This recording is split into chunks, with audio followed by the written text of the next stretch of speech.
My wife told me, just go sleep at a hotel. We need space. I did.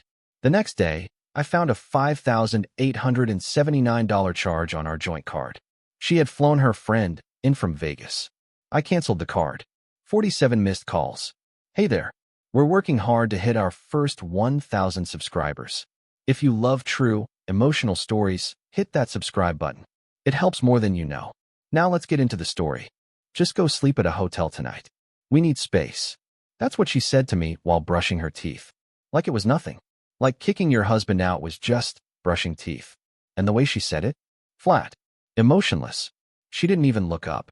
That part stung more than the words. So yeah, that's how my Thursday night started. No big argument. No slamming doors. Just 7 quiet words and a long stare into the mirror like I wasn't even there. I stood in the doorway for a second, thinking maybe she was joking. Or maybe she'd had a bad day. But nothing about her face looked tired. Nothing about her tone felt stressed. Just cold. Like I was a stranger crashing on her couch for too long. So I grabbed a small duffel bag from the closet, tossed in some clothes, my laptop, and left. No questions. No fight. Just silence. She didn't stop me. Didn't ask where I was going. Didn't even say drive safe. Just turned the bathroom light off behind her and shut the door. Let me give you some context. We've been married 7 years. No kids, just us. I work remote in IT, decent money, pay the mortgage, utilities, car, all of it. She works in real estate. Commission-based. High energy. Outgoing. The kind of person who needs the room's attention when she walks in. I'm the opposite. Quiet. Steady. Not flashy. I cook most nights, handle laundry, keep the house in order. We used to balance each other out. Or at least, that's what I thought. The last few months, though, she's been different. Not outright cruel. Just distant. Distracted. Always texting. Always late. Always tired when I wanted to talk. But then she'd post on her Instagram story laughing at wine bars or rooftop brunches while I'm sitting at home wondering if we're okay. I chalked it up to work stress. The market's been brutal lately, and I know realtors have to hustle. I never questioned her late hours. I never tracked her location. I never opened her phone. Because I trusted her. Stupid me, right? Anyway, I checked into a Holiday Inn near the airport that night. Nothing fancy. Watched some dumb action movie. Scrolled Reddit. Tried not to spiral. And yeah, I texted her. Something like, let me know if you need anything. I'll give you space. No reply. Just read. No dots. No typing. Just silence. I didn't sleep much. My brain was doing gymnastics trying to figure out what I did wrong. What changed? What did I miss? Then morning came. I was sipping hotel coffee, about to order breakfast, when I got the first alert. It popped up on my phone from our joint credit card. A big charge. $5,879.42. My stomach dropped. It was too early for emergencies. Too specific for fraud. So I opened the app. The charge was from an airline. Round trip. Las Vegas. 2 first-class tickets. Plus hotel. Plus room service. All booked from our account. And here's the part that made me feel physically sick. She hadn't flown anywhere. She flew someone in. From Vegas. To our city. To our home. While I was in a hotel room, she sent me to. And I still didn't know who he was. But I was about to find out. You ever get that feeling where your chest gets tight, but you're not sure if it's anxiety or just your brain catching up with what your eyes are seeing? That's where I was. Sitting on the edge of a stiff hotel bed, staring at my phone screen like it was lying to me. $5,879.42. Charged. Approved. No fraud block. No call from the bank. Nothing. I zoomed in on the booking details. 2 first-class tickets. From Las Vegas to our city. A luxury hotel downtown. The same one she once told me was too expensive even for anniversaries. Then 2 separate room service orders. Lobster, champagne, dessert. The timestamps were only a few hours after she told me to sleep at a hotel. That's when the voice in my head got louder. She planned this. It wasn't a spur-of-the-moment thing. This wasn't about needing space. She knew I'd leave. She knew I wouldn't question it. And she knew she needed the house, empty. I didn't call her.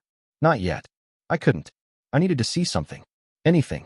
So I pulled up our phone plan. I'd never looked at it before, not really. But that morning, I went deep. In the call logs, one number popped up over and over again. Late at night. Lunchtime. Once even during our anniversary dinner while I was in the bathroom. She'd labeled it work Client B. But this client called her 17 times in one day, and she always answered. Always. I stared at that number for a long time, then copied it, threw it into Google. The area code? Nevada. Vegas. Now I was shaking. Not mad. Just wired.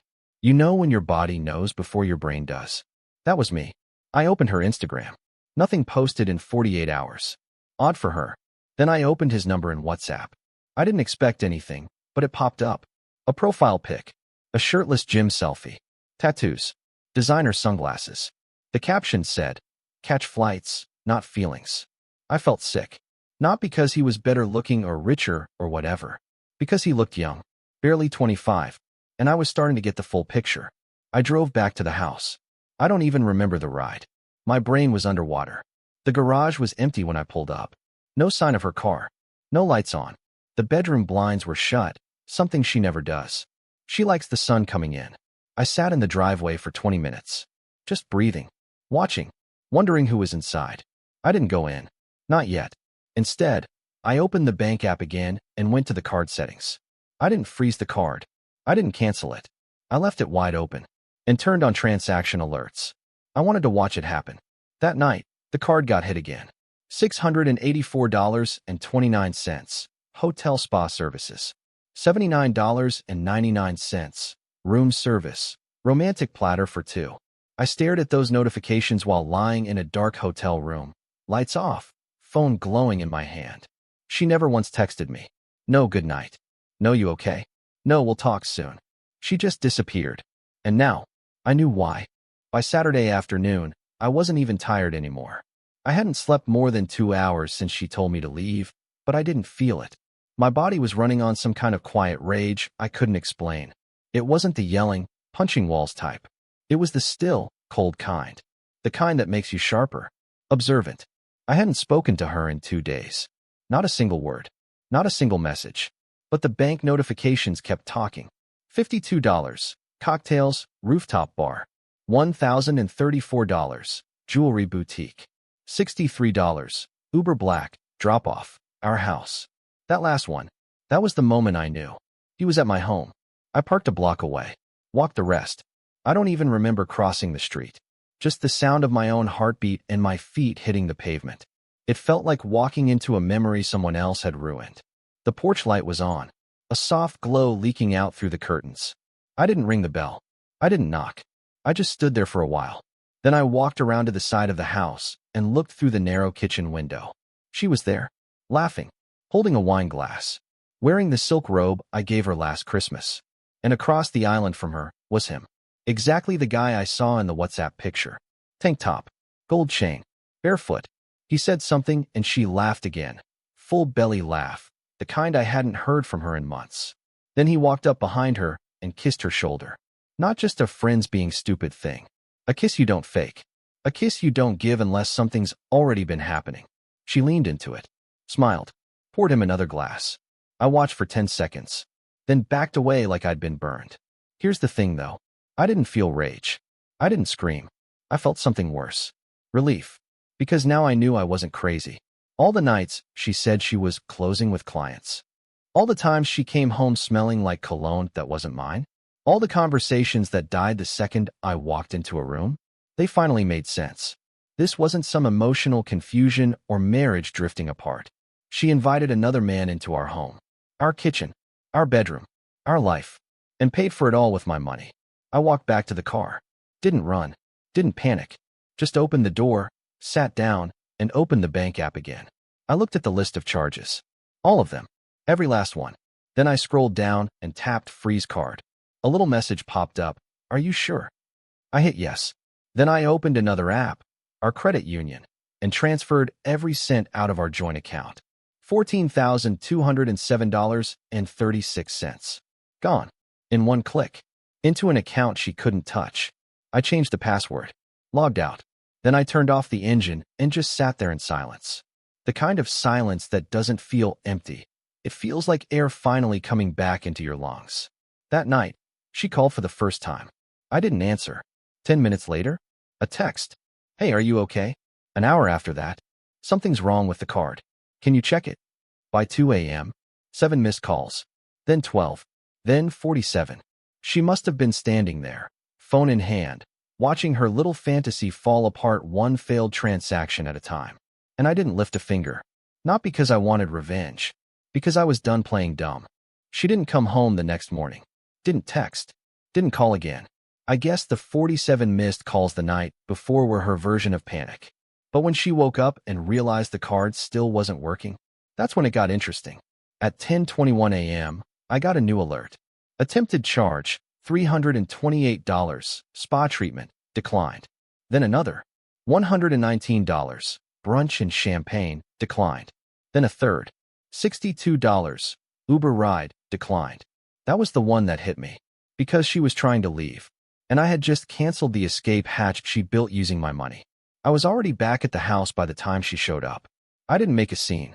I didn't pack her things into trash bags or smash anything or change the locks.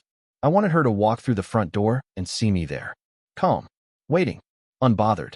Because silence hits harder than shouting ever will. So I sat on the couch. Lights off. Just a single lamp near the hallway. Her key turned.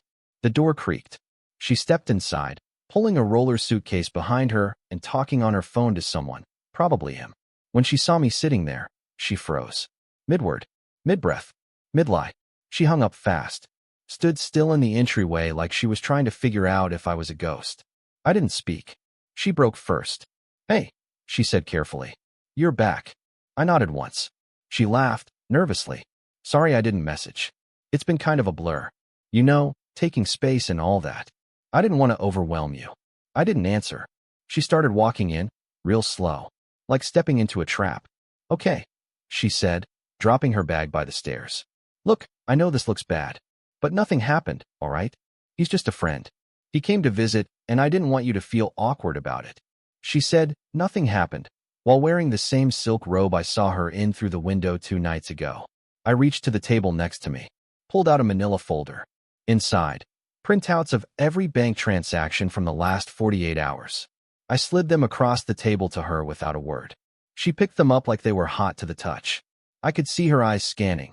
Airfare, hotel, food, Uber, spa. Her mouth opened, then closed, then opened again. This isn't what it looks like, she tried. I didn't think you'd. I cut her off by standing up. She flinched. I wasn't close to her. I didn't raise my voice. I just walked to the bedroom, grabbed a second bag I'd packed earlier, and walked toward the door. She followed, stumbling over her words. Wait, are you leaving? Babe, please, can we just talk? No. Because she didn't ask to talk when she sent me out to a hotel. She didn't ask when she brought another man into our bed. She didn't ask when she swiped that card over and over again. Now she was asking, but I wasn't listening. Before I walked out, I stopped in the hallway, reached into my pocket, and handed her a piece of paper. She took it, confused. It was a business card. Family attorney. Her eyes widened. What is this? She asked. I said one sentence. Any future communication will be through him. And then I shut the door behind me. She started calling again an hour after I left. At first it was once every few hours. Then every hour. Then every 20 minutes. By midnight, she was switching between voicemails and text messages. Can we talk? Please don't do this.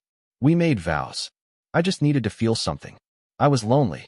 He doesn't mean anything. I love you. Please come home. I read them all. Every single one. And I didn't reply to a single one. I was already checked into another place by then. Not a cheap hotel this time. I found a short-term rental about 20 minutes outside the city. Quiet. Clean. No memories in the walls. Just a couch. A bed. A coffee maker. And peace. I shut off the location sharing between our phones. She noticed within hours. The next morning she emailed me. Not messaged, emailed. A full 2-page letter. She told me she'd been feeling neglected and emotionally distant. She said she didn't plan for things to go this far. That the guy from Vegas was just a stupid mistake. Someone she reconnected with at a conference. She claimed it was one night. Just one. But I knew it wasn't. Because the charges showed 3 nights of hotel stays. And the phone record said she'd been talking to him for 5 months. So I read the letter. Then deleted it. Still no response from me. That same night, she went to my sister's house. They weren't even close. She was just trying to reach me through someone else. My sister called and asked, "Do you want me to tell her something?" I said no. Just that I was safe. That's it. She stayed quiet for a second, then added, "You always protected her more than yourself." That stuck with me, because it was true. The following week, she sent a package. Inside, a handwritten apology, a USB drive with a video message, and a small box. The box held the wedding ring I gave her, and the necklace the Vegas guy bought her. Same box, side by side. Like she was trying to say, here's what I ruined. Here's what I kept. I didn't watch the video. I didn't wear the ring. I didn't respond. I gave it all to my lawyer and told him to add it to the file. A few days later, she messaged again. "Can we meet one last time before the papers are filed?" I left it on read. Because this wasn't about me needing answers. I had them all already. This was about her not knowing what it felt like to be ignored. Until now. It's been 6 weeks since I walked out of that house. And the strangest part? I haven't cried. I haven't screamed. I haven't even had the urge to go back. It's like something inside me finally snapped into place. Like I finally gave myself permission to stop fixing what someone else was determined to break. The divorce process is moving faster than I thought. Turns out, when you have screenshots of airline tickets, hotel charges, and text messages that say, "Can't wait to see you in our bed," lawyers don't waste time. She tried to fight back at first. Said I was punishing her too hard for a mistake. Tried to call it emotional abandonment. But the truth was loud, and her receipts were in black and white. I got to keep the house. The joint account was already emptied by me before she could touch it again. She left with her personal savings, her clothes, and her silence. A week ago, she sent one final message. "Just so you know, he's gone too." That was it. No apology. No regret. Just another quiet collapse. I didn't answer. What was there left to say? I moved into a new place last weekend. It's smaller, simpler. 1-bedroom apartment above a bookstore. I know the owner now. Old man, drinks black tea, always wears a vest even when it's hot. He doesn't know anything about my past. Just that I come in every morning, read the paper, and ask about his dog. I like that. The other day I was closing a new account for work, something routine. Had to re-verify my banking info. Logged into my old joint account one last time before I closed it. There was one new notification. A tiny transaction I almost missed. $29.42 withdrawn by her name. Memo, lunch. Right after, a text came in. I didn't want to steal. I just didn't have anything left. "Please talk to me." I stared at the message for a long time. Not because I wanted to reply, but because I remembered the man I used to be. The one who would have replied. The one who would have forgiven her. But he was gone now. I closed the app, turned off the phone, walked to the window, and opened it wide. The air smelled clean. No cologne. No perfume. Just paper, city dust, and coffee from the shop downstairs. And for the first time in a long, long time, it was quiet. The kind of quiet that doesn't hurt anymore. The kind you choose. Peace isn't cheap, but it's worth every penny. And that's the story. If you're still here, that means you're one of us. So go ahead, hit that subscribe button. I drop new chaos every single day, and trust me, tomorrow's story, it's even worse than this one.